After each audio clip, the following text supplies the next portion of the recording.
What happened the first time? Was it really so bad? Chiron looked away quickly. Let's move along, shall we? But I wasn't quite ready to let the subject drop. Something had occurred to me when Chiron talked about my mother's fate, as if he were intentionally avoiding the word death. The beginning of an idea, a tiny hopeful fire, started forming in my head.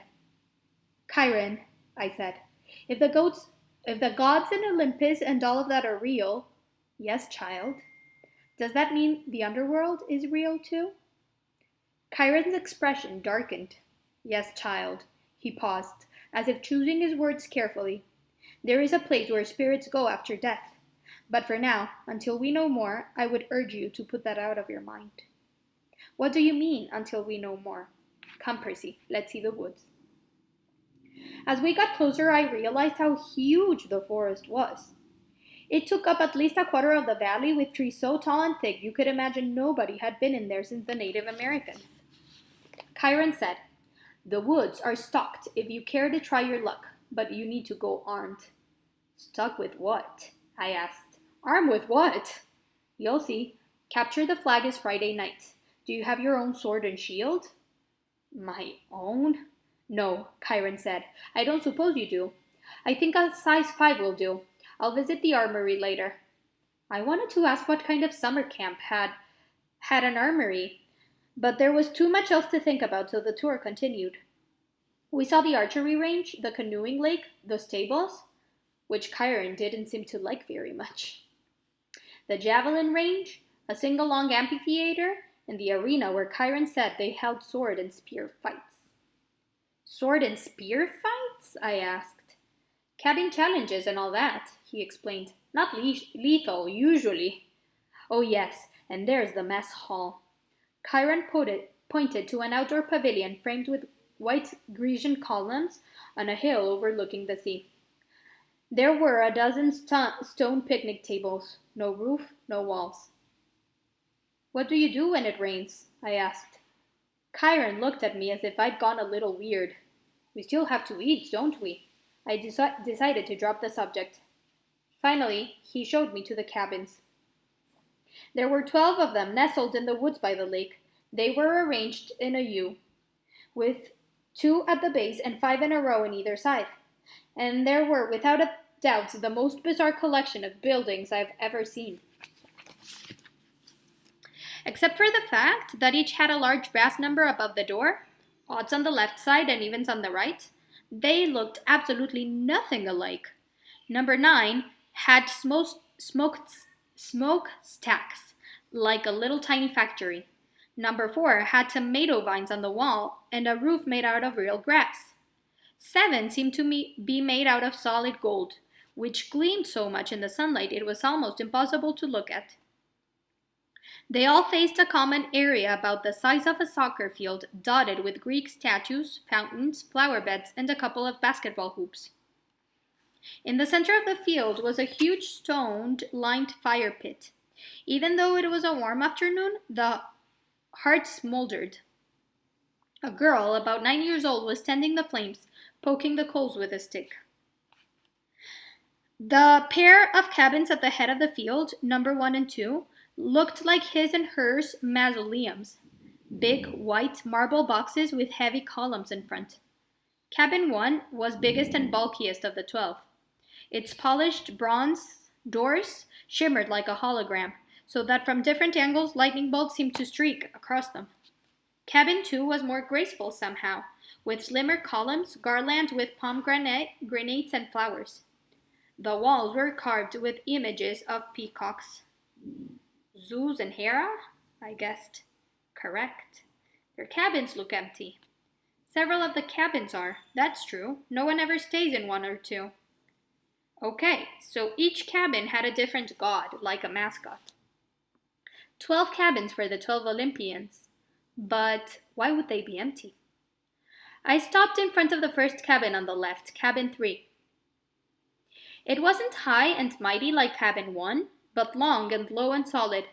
The outer walls were of rough gray stone studded with pieces of seashells and coral, as if the slabs had been hewn straight from the bottom of the ocean floor. I peeked inside the open doorway doorway, and Kyron said, "Oh, I wouldn't do that."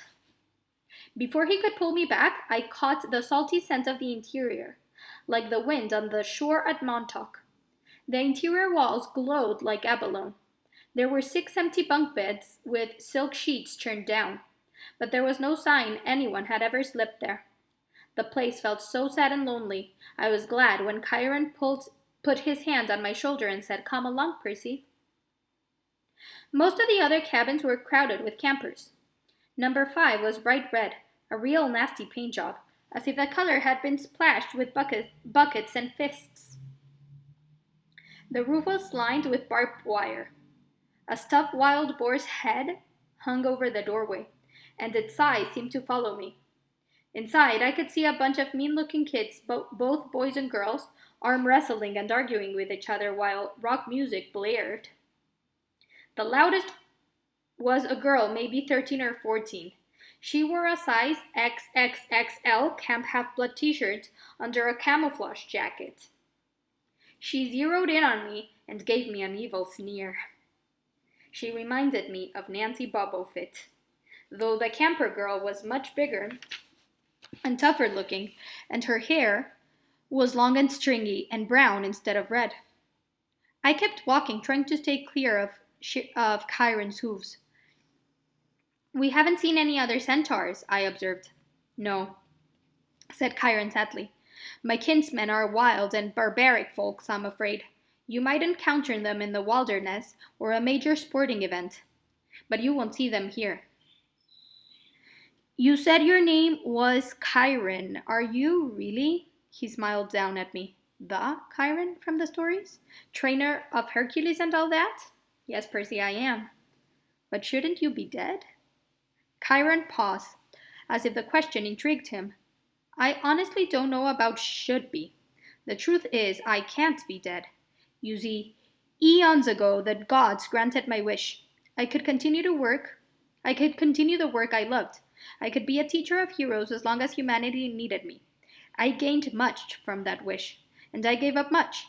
But I'm still here, so I can only assume I am needed." I thought about being a teacher for 3,000 years. It wouldn't have made my top 10 thing to wish for. Okay, so this is Percy talking. Percy thinking. I'm going to read it again. I thought about being a teacher for 3,000 years. It wouldn't have made my top 10 thing to wish for list. "Doesn't it ever get boring?" No, he said. "Horribly depressing at times, but never boring." "Why depressing?" Kyron seemed to turn hard of hearing again. "Oh, look! Annabeth is waiting for us." The blonde girl I'd met at the big house was reading a book in front of the last cabin on the left, number 11. When we reached her, she looked over critically, like she was still thinking about how much I drooled. I tried to see what she was reading, but I couldn't make out the title. I thought my dyslexia was acting up. Then I realized the title wasn't even in English. The letters looked Greek to me. I mean, literally Greek. There were pictures of temples and statues and different kinds of columns, like those in the architecture book. "Annabeth," Kyron said, "I have master's archery class at noon. Would you take Percy from here?" "Yes, sir." Cabin 11, Kyron told me, gesturing towards the doorway. "Make yourself at home." Out of all of the cabins, 11 looked the most like a regular old summer camp cabin, with an emphasis on old. The threshold was worn down, the brown paint peeling. Over the doorway was one of those doctor symbols, a winged pole with 2 snakes draped around it. What did they call it? Inside, it was packed with people, both boys and girls. Way more than the number of bunk beds. Sleeping bags were spread all over the floor. It looked like a gym where the Red Cross had set up an evacuation center. Kyron didn't go in. The door was too low for him. But the campers saw him, and they all stood up and bowed respectfully. And that's all we have time for, guys, today. So I'm going to continue reading on Monday. Have a nice weekend.